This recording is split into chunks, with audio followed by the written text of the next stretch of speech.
ನೀವ್ ನೋಡ್ತಾ ಇದ್ದೀರಾ one India Kannada YouTube channel. ನಾನು ರಶ್ಮಿ. ಬಜೆಟ್ಗೂ ಮುನ್ನ ಒಂದು ಅನಾಹುತ ಸಂಭವಿಸಿದೆ. ಬಜೆಟ್ ಅಧಿವೇಶನ ಶುರುವಾಗೋ ಮುಂಚೆನೆ ಒಂದು ಅವಘಡ ಸಂಭವಿಸಿದೆ. ನಿಮ್ಗೆಲ್ಲ ಗೊತ್ತಿರೋ ಹಾಗೆ ನಿನ್ನೆ ಪಾರ್ಲಿಮೆಂಟ್ನಲ್ಲಿ ಅಧಿವೇಶನ ಶುರುವಾಗ್ತಿದ್ದಂತೆ ಹಾಲಿ ಸಂಸದ ಅಹಮದ್ ಅಚಾನಕ್ ಆಗಿ ಕುಸಿದು ಬಿದ್ದಿದ್ದಾರೆ.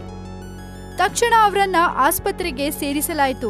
ಆದರೆ ಚಿಕಿತ್ಸೆ ಫಲಕಾರಿಯಾಗದೆ 79 ವರ್ಷದ ಅಹಮದ್ ಇಂದು ಸಾವನ್ನಪ್ಪಿದ್ದಾರೆ.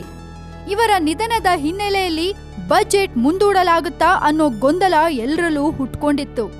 ಆದ್ರೆ ಲೋಕಸಭಾಧ್ಯಕ್ಷೆ ಸುಮಿತ್ರಾ ಮಹಾಜನ್ ಅವರು ಬಜೆಟ್ ಮುಂದೂಡಲಾಗುವುದಿಲ್ಲ, ಬದಲಾಗಿ ನಡೆಯಲಿದೆ ಎಂದು ತಿಳಿಸಿದ್ದಾರೆ. ಬಜೆಟ್ನ ಮುಂಚೆ ಅಥವಾ ನಂತರ ಅಹಮದ್ ಅವರಿಗೆ ಗೌರವ ಸಲ್ಲಿಸಲಾಗುವುದು ಎಂದರು. ಈ ಮಧ್ಯೆ ಅಧಿವೇಶನದಲ್ಲಿ ಒಂದು ಸಣ್ಣ ಗಲಾಟೆ ಕೂಡ ಆಗತ್ತೆ.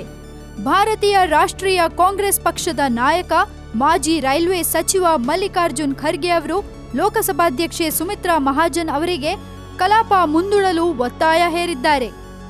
ಅಹಮದ್ ಅವರು ಸಂಸತ್ನಲ್ಲಿ ಅಧಿವೇಶನ ಶುರುವಾಗೋ ಮುಂಚೆ ಕುಸಿದು ಬಿದ್ದಿದ್ದಾರೆ. ಹಾಗಾಗಿ ಅವರ ನಿಧನದ ಹಿನ್ನೆಲೆಯಲ್ಲಿ ಬಜೆಟ್ ಮುಂದೂಡಬೇಕು, ಇದು ಅವರಿಗೆ ನಾವು ಸಲ್ಲಿಸೋ ಗೌರವ.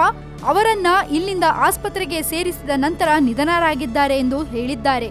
ಹಾಗಾಗಿ ನಾವು ಕಲಾಪ ಮುಂದೂಡುವ ಮೂಲಕ ಗೌರವ ಸಲ್ಲಿಸಬೇಕು ಎಂದು ಖರ್ಗೆ ಜೋರಾಗಿ ಮಾತನಾಡಿದ್ದಾರೆ.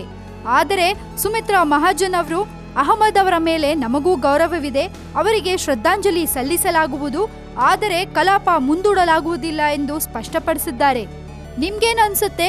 ಬಜೆಟ್ ಮುಂದೂಡಬೇಕಾ ಅಥವಾ ಬೇಡವಾ ಅನ್ನೋದನ್ನ ನಮ್ಮ ಕಮೆಂಟ್ ಬಾಕ್ಸ್ನಲ್ಲಿ ಕಮೆಂಟ್ ಮಾಡಿ. ಹಾಗೆ ನಮ್ಮ ವಿಡಿಯೋ ಇಷ್ಟ ಆಗಿದ್ರೆ ಶೇರ್ ಮಾಡಿ, ಹಾಗೆ ಲೈಕ್ ಕೂಡ ಮಾಡಿ. ಇನ್ನಷ್ಟು ಬಜೆಟ್ ಬಗ್ಗೆ ಅಪ್ಡೇಟ್ಸ್ ಬೇಕು ಅಂದ್ರೆ ನೀವೇನ್ ಮಾಡಬೇಕು? ನಮ್ಮ ಒನ್ ಇಂಡಿಯಾ ಕನ್ನಡ ವಿಡಿಯೋಸ್ನ ಸಬ್ಸ್ಕ್ರೈಬ್ ಮಾಡಬೇಕು.